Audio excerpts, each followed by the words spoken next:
Hello everyone, welcome to my channel Law by Dr. Tamanna. Today in this video or the presentation मैं आपको explain करने वाली हूँ कि human rights क्या होते हैं, उसकी definition क्या होती है, इसका nature क्या है और इसका scope क्या है. ये basically presentation मैंने prepare की है from the point of view exam. आप ये लिख के आएंगे so you'll score. इसी प्रेजेंटेशन का थोड़ा डीपर वर्जन मेरी पुरानी स्लाइड्स में है जो कि पार्ट 1 पार्ट 2 आप देख लीजिएगा. तो स्टार्ट करते हैं. एंड गाइस, अगर आपको ये प्रेजेंटेशन मेरी यूजफुल लगे या प्रीवियस प्रेजेंटेशंस भी मेरी यूजफुल लगी है तो काइंडली मेरा चैनल सब्सक्राइब कर लीजिए और वीडियो को जरूर लाइक कीजिए. Now starting with the introduction. Human rights वो राइट्स होते हैं जो कि हमें बर्थ से मिलते हैं एंड अनटिल डेथ हमारी आखिरी सांस तक रहते हैं. तो ह्यूमन राइट्स जो होते हैं वो राइट ऑफ एवरी ह्यूमन होते हैं. ये बेसिक राइट है एंड फ्रीडम जो कि बिलोंग करता है every human being in the world. So these are the basic rights and freedom that belongs to every human in the world from birth. इसके कुछ सिनोनिम्स भी है या फिर कह लीजिए ऑल्टरनेट नेम्स, जैसे कि इसको बेसिक राइट्स भी कहा जाता है, इनहेरेंट राइट भी कहा जाता है, बर्थ राइट्स भी कहा जाता है, नेचुरल राइट्स भी कहा जाता है.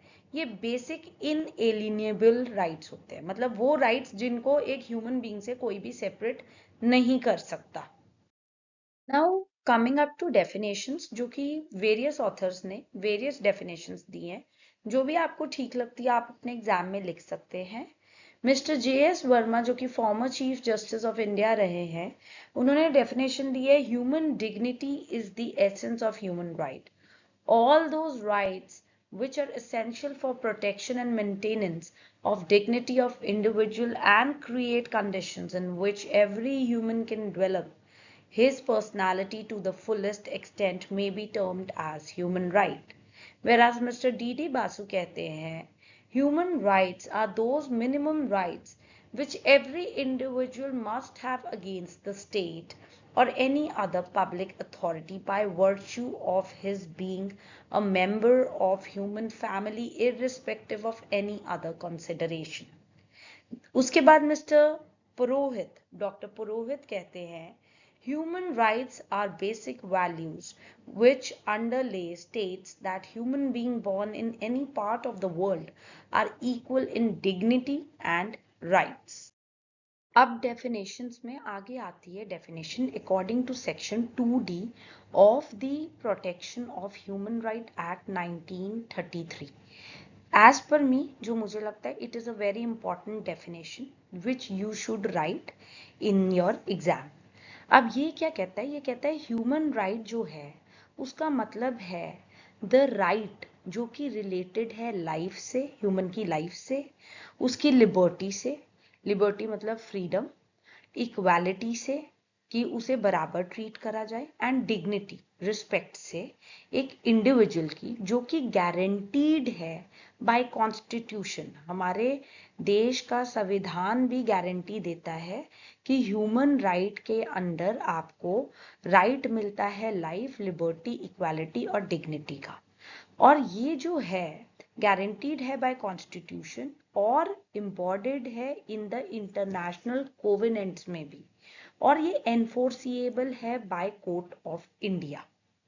So you must write down this definition and I believe it will help you scoring more marks. Then followed by आप यूनाइटेड नेशन की डेफिनेशन है, इसको भी मेंशन कर सकते हैं. ये कहता है कि ये बेसिकली ह्यूमन राइट्स को कहता है, ये रिकग्निशन है ऑफ इनहेरेंट डिग्निटी जो कि जन्म सिद्ध हमें डिग्निटी रिस्पेक्ट दी जाती है, and of the equal and inalienable rights. Inalienable right वो राइट होते हैं जिनको हमसे कोई भी ह्यूमन बीइंग से कोई भी अलग नहीं कर सकता. Of all members of human family is the foundation of freedom, justice and peace in the world. इसके बाद आता है vena world conference on the human right 1993. ये बहुत सिंपल सी डेफिनेशन है. All human rights are universal, indivisible, interdependent and interrelated. ये जो terms है ना, यूनिवर्सल, इंडिविजिबल, इंटरडिपेंडेंट, इंटररिलेटेड। इसके बारे में मैंने आगे की स्लाइड्स में कैरेक्टरिस्टिक में आपको नीचे बताया है, इनका मीनिंग भी। तो जब आप उन स्लाइड्स को पढ़ोगे you will come to know a little more what you can write about them बाद में। इसके बाद जॉन लॉक है the father of natural right जिन्हें कहा गया है, एंड थ्योरी भी। ये कहते हैं, इनकी डेफिनेशन कहती है, every human being is born with certain natural right, life, liberty and property which no government can take away. जो ह्यूमन राइट है वो प्राइमरली नेचुरल राइट है, specifically the right to life, liberty and property. Locke जो है वो argue करते हैं कि ये जो राइट्स हैं these are derived from human nature and are independent of government laws, forming the basis of all legitimate government. यहाँ पर मैं आपको लेजिटिमेट गवर्नमेंट का मतलब बता देती हूँ। ये वो गवर्निंग बॉडी होती है जो कि रिकॉग्नाइज्ड होती है by its people and the international community also, ठीक है, as having a lawful and moral right to rule. Talking about the nature of human right, जो ह्यूमन राइट्स है ये फंडामेंटल है, universal entitlements, these are the universal entitlements that belong to every individual simply by virtue of being human. ये जो human rights हैं they are rooted in respect for human dignity and ensure that all people can live free from fear, discrimination and how they want to. Now if we will talk about the nature, तो हम nature को points में भी लिख सकते हैं इसकी। सबसे पहली नेचर है यूनिवर्सल। यूनिवर्सल नेचर का मतलब क्या है कि ह्यूमन राइट्स वो अप्लाई होते हैं equally to everyone across the globe, regardless की क्या नेशनैलिटी है, ह्यूमन की क्या रेस है, रिलीजन है, जेंडर है या स्टेटस है। इसके बाद अगला राइट आता है इनहेरेंट नेचर। अगली नेचर आती है इनहेरेंट। इनहेरेंट का मतलब है they are part of you, ये तब से ही आपके साथ है जब से आप बॉर्न हुए हो। थर्ड कैरेक्टरिस्टिक या नेचर कह लीजिए, वो क्या है, ये इनएलिएनेबल है।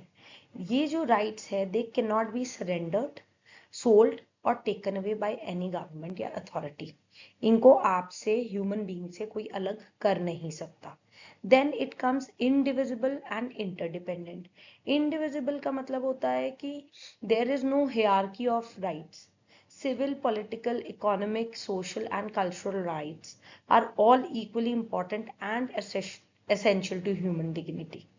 Whereas interdependent, ये एक दूसरे के ऊपर इंटरडिपेंडेंट भी है। अगर एक राइट नहीं होगा तो दूसरा राइट भी सही तरीके से परफॉर्म नहीं होगा। इसके अलावा हम लोग इसकी नेचर को we can also say that this is interdependent and inter another term can be there, एक और पॉइंट आप ऐसे भी बना सकते हो, इंटरडिपेंडेंट एंड इंटररिलेटेड, इंडिविजिबल अलग से लिख सकते हो। सो अगर आप इंटरडिपेंडेंट एंड इंटररिलेटेड लिख लोगे तो आप ऐसे लिख दीजिएगा, the fulfilment of one right often directly relies on the fulfilment of the other. For instance, realizing the right to education often improve the realization of the right to health also. उसके बाद अगला आ जाता है inherent. Inherent का यही मतलब होता है you are born with them, they are not conferred by any government, आप पैदा ही इनके साथ इनहेरिट करें आपने। सिक्स्थ नेचर और characteristic point is equal and non discriminatory. Equal and non discriminatory में होता है कि हर पर्सन जो है वो एंटाइटल्ड है, every human being is entitled to same rights without any form of discrimination. Then protected by law, इनकी नेचर क्या है कि ये सेफ गार्डेड है by international and national legal system. Dynamic है ये नेचर में, मतलब इवॉल्व करता रहता है human rights over the time as the society advance. Similar way our understanding and application of right also advance, or you can say it also expand to tackle new challenges such as you can say जैसे digital privacy आई है. So these are example of it. Now the question comes, can human right be restricted? क्या human right restrict हो सकते हैं? तो yes, in limited circumstances restriction different होती है permanent removal से। फॉर एग्जाम्पल, एक इंसान जेल गया तो उसने लूज कर दी अपनी फ्रीडम ऑफ मूवमेंट, ठीक है, बाहर नहीं निकल सकता, बट ये टॉर्चर नहीं कर सकते हम इसको जेल के अंदर। सो यहाँ पर देखिए ह्यूमन राइट चल रहा है कि we can not torture them. हाँ, अनडाउटेडली फ्रीडम का रिस्ट्रिक्शन हुआ है, बट परमानेंट रिमूवल नहीं हुआ। वो अपनी सजा काटेगा and then he is gonna be back. Then अगर हम अगली बात करें तो right against torture and slavery can not be restricted under any circumstances. ये जो राइट है अगेंस्ट द टॉर्चर, स्लेवरी, अगर वॉर चल रही है, कुछ भी चल रही है, सिचुएशन इमरजेंसी है, बट ये जो राइट है हमसे नहीं लिया जा सकता। No one can torture us, no one can make us slave to themselves. Okay, then apart from this मैं आपको बताती हूँ, देखो ह्यूमन राइट जो है वो रिस्ट्रिक्ट होते हैं but only under strictly defined legal conditions to be valid.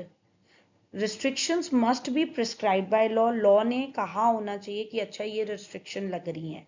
Pursue a legitimate M, जैसे कि आप लगाओ पब्लिक ऑर्डर आ गया कि नेशनल सिक्योरिटी है या प्रोटेक्टिंग अदर राइट्स है, and this has to be strictly followed. तो उस केस में हम लोग ये रिस्ट्रिक्शंस लेते हैं। फॉर एग्जाम्पल मैं आपको बताती हूँ, लॉफुल अरेस्ट एंड पनिशमेंट आता है। Individual is convicted of crime following a fair trial. Public health emergencies आ गई, जैसे कि लॉकडाउन लगा था पीछे तो बोला गया कि घर पर रहो, फिर क्वारंटीन का प्रोग्राम बनाया गया, तो यहाँ पर ह्यूमन राइट को रिस्ट्रिक्ट करा जा रहा है फॉर बेनिफिट। इसके बाद आता है national security and public order, जैसे कि प्रिवेंट वायलेंस, इंसाइटमेंट्स और acts of terrorism, protecting the right of others, defamation, laws restrict absolute freedom of to prevent discrimination. आप डिफेमेशन नहीं कर सकते किसी को, ऐसा नहीं है कि किसी के बारे में कुछ भी बोलते रहो और उसको डिफेम करते रहो फ्रीडम ऑफ स्पीच के under. public emergencies and derogations in times of war और severe public emergencies के टाइम पे। सो ये मैंने आपको बताई सिचुएशंस जब ह्यूमन राइट्स को रिस्ट्रिक्ट करा जाता है। Lawful arrest and punishment, public health emergencies, national security and public order, protecting the rights of others, public emergencies and derogations। जब हम बात करते हैं स्कोप ऑफ ह्यूमन राइट, उस समय पे हम बेसिकली बात करते हैं बहुत रेलेवेंट फ्रेमवर्क का, जो कि है three generation theory of human right. ये जो थ्योरी है वो आउटलाइन करती है historical evolution of Human rights, कि किस तरीके से हिस्टोरिकली ये इसमें एवोल्यूशन आई, और करेंट प्रेजेंट भी इसका क्या स्कोप चल रहा है इसके बारे में भी हम डिस्कस करेंगे। जब भी हम स्कोप की बात करते हैं तो वो स्कोप के under fundamental freedoms, protection, essential needs required to live with dignity, categorized broadly into civil, political, economical, social and cultural rights, जो कि हमने दिखाया हुआ है। तो आप स्कोप में ऐसा बिगिन करेंगे लिखना कि थ्री जनरेशन थ्योरी के बारे में बता देंगे।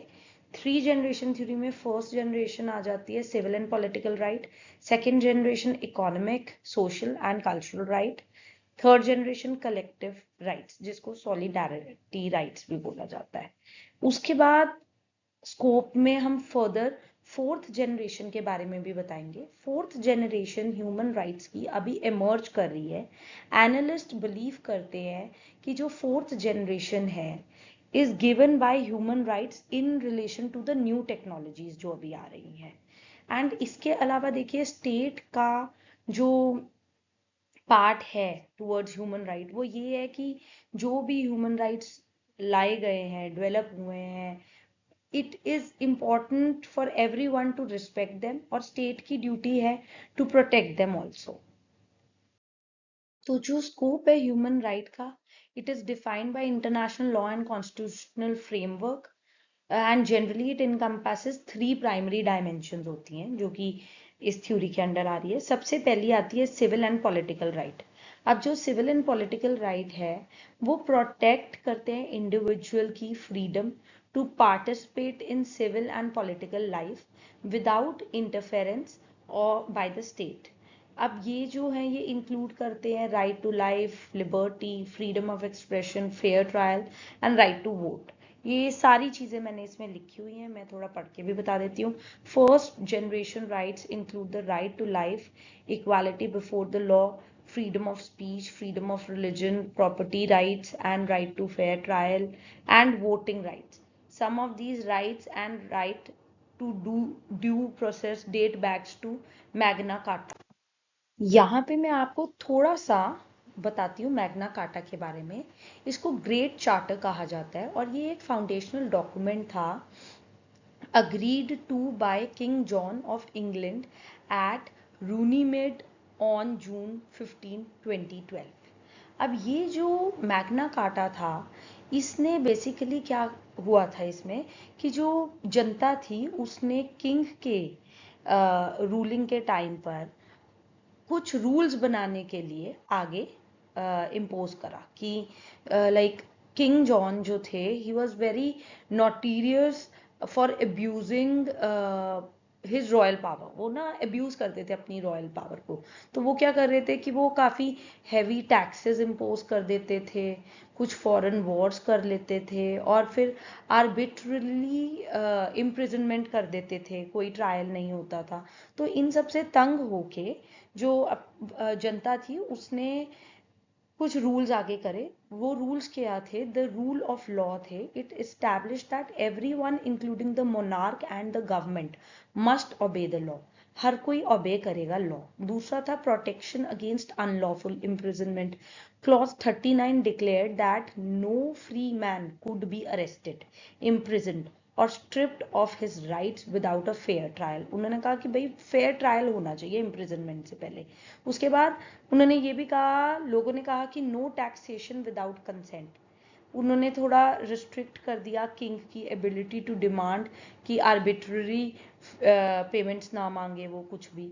इम्पार्शियल जस्टिस के लिए भी उन्होंने कहा it promised Swift, fair and impartial justice that could not be sold और डीलेड। अब क्या हुआ था कि ओरिजिनली ये मैग्ना कार्टा 2015 में आया था, बट इमीडिएटली इसके आने के बाद the pope annulled it just weeks after it was sealed. उसके बाद ये सेवरल टाइम री इशू हुआ किंग जॉन के सन के टाइम पे भी, एंड फाइनली या eventually it became a permanent part of English law. So this is Magna Carta. इसके बाद आप देखो and the rights of English man आ जाता है which were expressed in English bill of rights. So ये हमारा फर्स्ट जनरेशन है, ये हमारा एवोल्यूशन दिखा रहे हैं। फिर आगे हम स्कोप भी, scope is also part of this. ये पूरी स्टोरी करते करते ही हमारा पूरा स्कोप आ रहा है। Full set of first generation human right was pioneered in France by the Declaration of the Right of Man and of the Citizen in 1789 and by the United States Bill of Rights in 1791। ये जो they were enshrined, ये जो rights थे, they were enshrined at the global level and given status in international law. First by the articles which were 3 to 21 of the 1948 Universal Declaration of Human Rights and later in the 1966 International Covenant on Civil and Political Rights. In Europe, they were enshrined in the European Convention on Human Rights in 1953. Now coming to the second generation of rights, economic, social and cultural right. ये basically कहा जाता है कि government को कुछ चीजें humans को provide करनी चाहिए। So government should provide certain things. Second generation human rights जो थे ये रिलेटेड थे इक्वालिटी से, एंड ये बिगेन हुए थे to get recognized after world war two. World war two के बाद लगा था कि हाँ कुछ ह्यूमन राइट्स आने चाहिए, वो ये आए थे जिसके बारे में हम डिस्कस कर रहे हैं। दे आर फंडामेंटली वही इकोनॉमिक, सोशल एंड कल्चरल होते हैं नेचर में, as the name suggest. They guarantee different members of citizenry equal condition and treatment. Secondary right would include a right to be employed in just and favorable condition. फिर basic है right food का, housing का, health care का होना चाहिए, as well as social security होनी चाहिए and unemployment के बेनिफिट्स होने चाहिए। लाइक फर्स्ट जनरेशन राइट, ये जो राइट है वो कवर्ड थे bye universal Declaration of Human Rights and further embodied हुए हैं article 22 to 28 of universal declaration and the international covenant of economic, social and cultural rights. अब थर्ड जनरेशन ऑफ राइट्स की बात करें तो इनको सॉलिडारिटी या कलेक्टिव राइट भी कहा जाता है, also known age group rights. ये रिलेटेड हैं टू सोसाइटी, कम्युनिटी या ग्रुप ऑफ पीपल कह लो। Rights that try to go beyond the framework of individual right to focus on collective concept such as community or people. However, the term remains largely unofficial, just as the also used moniker of green right and thus houses an extremely broad spectrum of right including group and collective rights आते हैं इसमें, right to self determination, right to economic and social development, right to a healthy environment, natural resources, communicate and communication rights आते हैं, right to participation in cultural heritage आते हैं, and lastly right to intergenerational equity and sustainability. Guys जो scope है, जो इतना मैंने आपको ह्यूमन राइट का बताया है, अब ये इसकी लास्ट स्लाइड है जो मैं आपको एक्सप्लेन करने लगी हूँ।